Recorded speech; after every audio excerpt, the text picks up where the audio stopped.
Gatwick Airport, London's second busiest airport, and also a huge gateway to destinations all across the globe.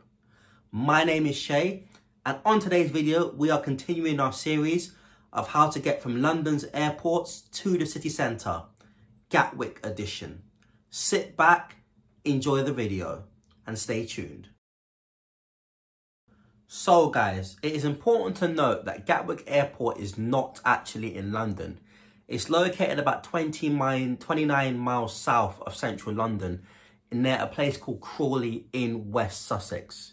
Gatwick Airport can be easily accessed via the M23 motorway. And also as well, the airport has two terminals, which are the North Terminal and the South Terminal. The terminals are connected directly via either like a monorail or via walkways as well. So it's important to note that Gatwick is not actually in London. The Gatwick Express is the first train option from Gatwick Airport.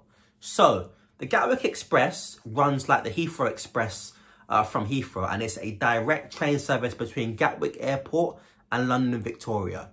Journey times take about 30 to 35 minutes, and it's a very, very good method to use if you want to get to London very, very quickly.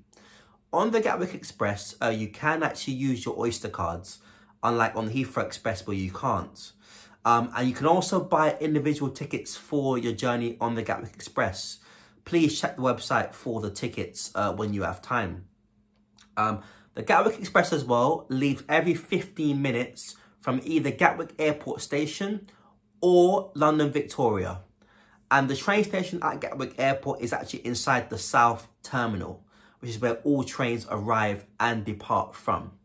What I will say as well, with the Gatwick Express, it does have lots of luggage space, but it can be quite expensive to use in relation to other train options from the airport. So just bear that in mind.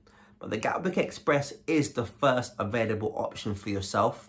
Once you get to London Victoria, you can then jump on the tube, the District line, Victoria line or Circle line to go elsewhere in London. But that's the first option available for yourselves. Gatwick Express also travels in the opposite direction towards Brighton and offers direct train links between the airport and Brighton itself. So if you're coming from Brighton, you can actually get a direct Gatwick Express train to the airport. And just like the route to London, these operate every 15 minutes also as well. So bear that in mind. Also as well, on the section between Brighton and Gatwick Airport, your Oyster cards are not valid on that section. So please bear that in mind.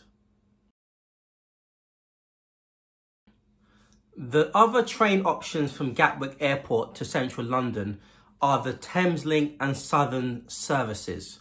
So I'll start with Thameslink.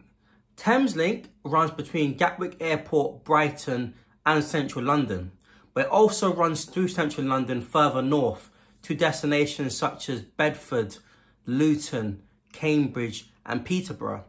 The Thameslink is good for two reasons. One is if you're doing a transfer between Gatwick and Luton, so you can get the direct train between the two airports. And two, if you're stopping between intermediate stations between Gatwick and central London, basically. So if you're stopping at East Croydon, Clapham Junction, or any of those stations there. Just like the Gatwick Express, you can use Oyster cards on the Thameslink services.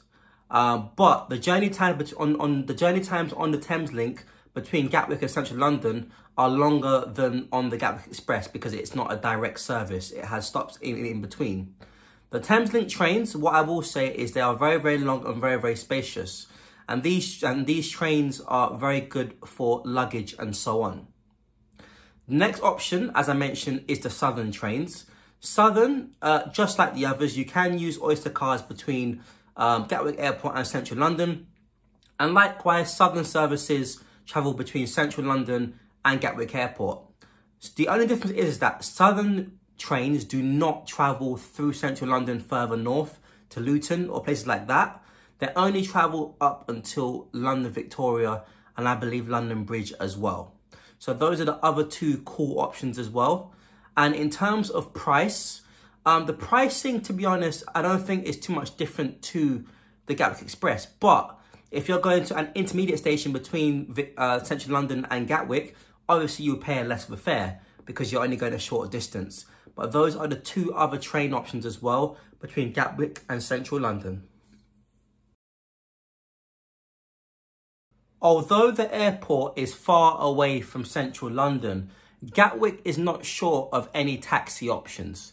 So, you can take the standard black cab between Gatwick Airport and the centre of London, but you can also do what you call an airport transfer service.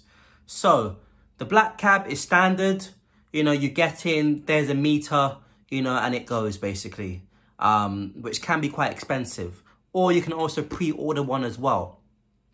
With the airport transfers, this is something that you can book well in advance, and it can normally be a fixed price basically. So you have the advantage of knowing how much it will cost before you even step into the vehicle. Journey times between Gatwick Airport and Central London can vary. It can be anything, an hour or an hour and a half. It just depends on how long it takes in traffic and so on. But I will say, in comparison to the National Express coaches and the trains, this option of taxis and airport transfers is the most expensive. I would tend to only recommend it if you're traveling in large groups so that you can share the cost of the travel, basically. But that is another option as well. Look online for airport transfer companies in your own time. In terms of bus options, National Express offer bus routes directly from Gatwick Airport's North and South terminals to London Victoria and destinations across the UK. So, National Express offer direct bus services to London Victoria coach station, and these buses take off, I believe, every 15, 20 or 30 minutes, if I'm not mistaken. The journey time is around an hour or more, depending on traffic, and it is a cheaper alternative to get rather than getting the train if you don't feel like getting the train. But the coaches itself are very large and spacious and have luggage compartments underneath to put your luggage in. So it is a very, very cool way to travel if you want to travel and see, the sights and so on your way in, basically. I will say, check the National Express website to see the exact cost of a ticket. For this video only, I will only talk about the service between Gatwick Airport and London Victoria, as National Express do offer services to over 90 destinations across the UK directly from the airport. But this is a very, very good way if you're taking the coach to or from the airport. Right, guys, that is it for today's video. If you liked it, don't forget to leave a like, comment, share, and also subscribe. I've got more videos coming in this series too. I've got 4 more videos doing London's airports. But if you enjoyed it, thank you very much for watching, and I will see you on the next video. Walk with me. Let's go.